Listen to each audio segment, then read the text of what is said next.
Ouais. Bah, c'est bien qu'on change tous les 3 mois là, comme ça on va pouvoir un peu voir. Oui. Bonjour. Je voulais vous voir pour mon mari. Oui, alors attendez, rentrez, on va s'installer. Non, mais j'en ai pas confiance. Il est pris en charge, là, il est dans la chambre de soins à côté, la 202. En fait, il a mal au dos. Enfin, de ce que je comprends de ce qu'il dit, il a mal au dos. Même pas qu'on s'installe. Moi je vais bien, c'est oui, juste pour lui parce qu'il n'est pas très bien installé apparemment et j'ai pas réussi à remettre le lit, j'ai appuyé, mais je ne peux pas me servir des. Je vous laisse toutes les deux. Ouais, pas de soucis. Installez-vous. On peut aller le voir. On va attendre un petit peu et là je pense qu'il est pris en charge. Non, parce qu'il y avait personne en fait. J'ai cherché dans les couloirs. Oui. Enfin, je cherchais, puis du coup j'ai entendu que vous parliez, donc c'est pour ça que j'ai toqué ici, mais j'ai trouvé personne, il est tout seul. D'accord, mais je pense que quelqu'un va y aller. Asseyez-vous, on va... Non, mais je voudrais être sûre, s'il vous plaît, qu'il y ait quelqu'un qui le... Parce que j'ai cru comprendre ça, mais que je comprends pas très bien ce qu'il dit, il parle pas, enfin il est un petit peu... Enfin, on m'a parlé d'un homme vite fait, donc je pense que c'est dû à ça, et que je comprends pas trop, mais il m'a fait le signe, là, donc je pense qu'il est vraiment mal installé, il faudrait... juste remonter ce truc-là, après je retourne auprès de lui, je reste à côté. On va aller chercher quelqu'un qui va l'aider. Oui. En attendant, vous voulez vous installer ici 5 minutes? Allez-y, asseyez-vous. Asseyez-vous là. Votre collègue, elle peut y aller? Oui, elle va y aller. Je vais aller lui dire d'aller vérifier son installation, d'accord? Vous vous asseyez là et j'arrive dans 5 minutes pour m'occuper de vous. Vous inquiétez pas. Je peux venir avec vous?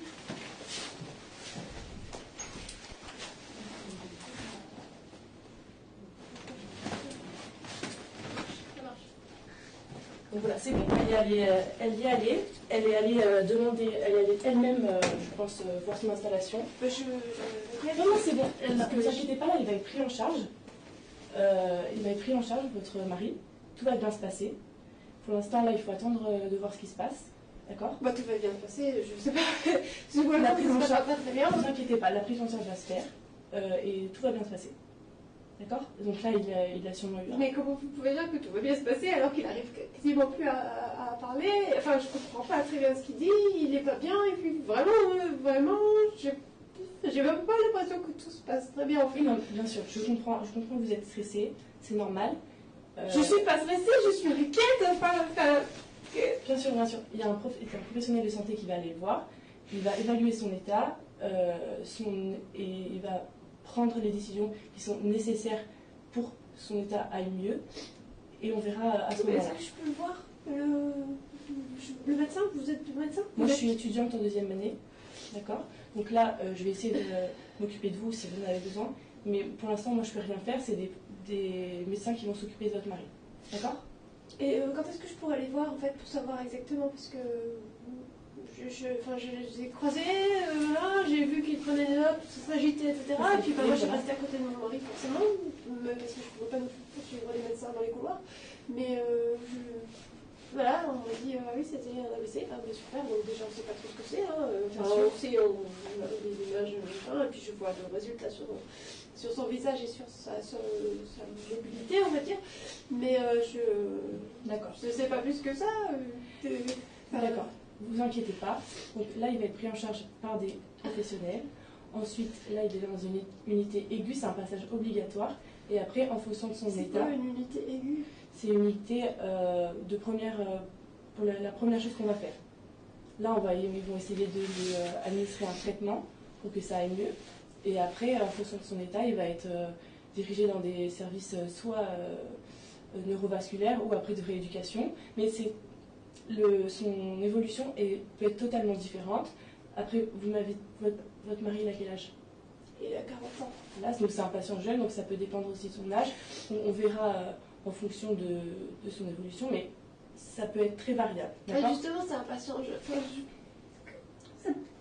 À 40 ans, comment ça peut arriver un truc comme ça? Je sais pas, je veux dire, il a une hygiène de vie correcte, fait du sport, il mange pas trop n'importe quoi, pas comme tout le monde, je pense. Pourquoi comment ça se déclenche ce truc-là, quoi? J'ai pas compris, en fait.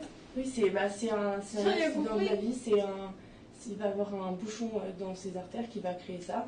Et du coup, ça va faire l'accident, mais il y a des gens qui récupèrent totalement.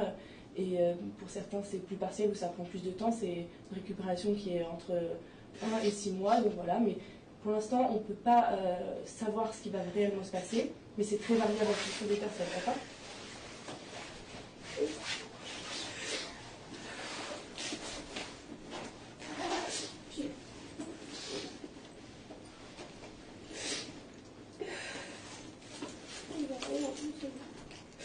Vous avez besoin de quelque chose en particulier ? Là, tout de suite un mouchoir, mais j'en ai pas. Là, j'en ai pas. Ah si.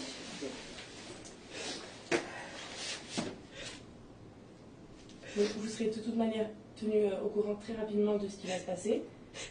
Et les médecins vont faire leur possible pour que tout se passe bien. D'accord ? Ah oui, mais je sais pas s'il sera...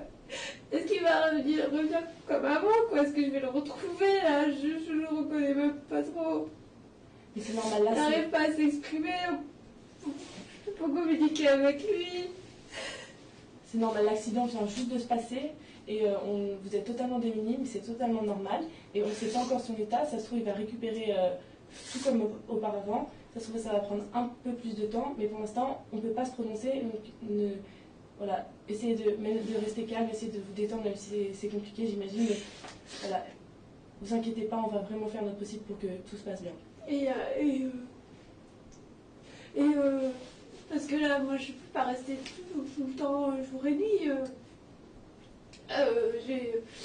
Mon fils, c'est ma mère qui le garde, mais voilà, je ne vais pas pouvoir le garder. Il faut que je rentre chez moi, quoi. Et est-ce que, je sais pas, ça peut s'aggraver pendant la nuit ou quoi. Enfin, je ne vais pas pouvoir rester tout le temps. Oui, mais vous inquiétez pas, ici, tout est fait pour, c'est pris en charge, vous êtes dans un hôpital, votre mari sera entre de bonnes mains, et vous pourrez vous absenter pendant la nuit, et son état sera contrôlé, vous inquiétez pas. Mais ça peut s'aggraver, c'est contrôlé, mais ça peut s'aggraver pendant la nuit, ou ça peut aller enfin, mieux, entre guillemets, puisque là, on part déjà de très loin.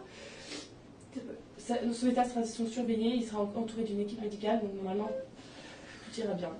On va essayer de stabiliser son état le traitement va faire son effet. Et après, voilà, aussi au niveau de la récupération, on verra. Mais comme je vous ai dit, ça dure assez longtemps et c'est très différent d'un patient à un autre où on ne peut pas se prononcer.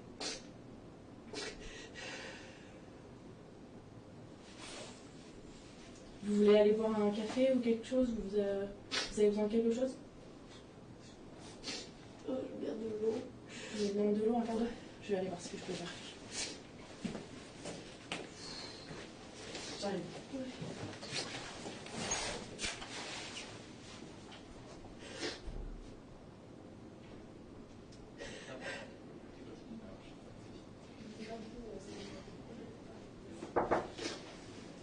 C'est bon. J'adore tes pleurs et je passe.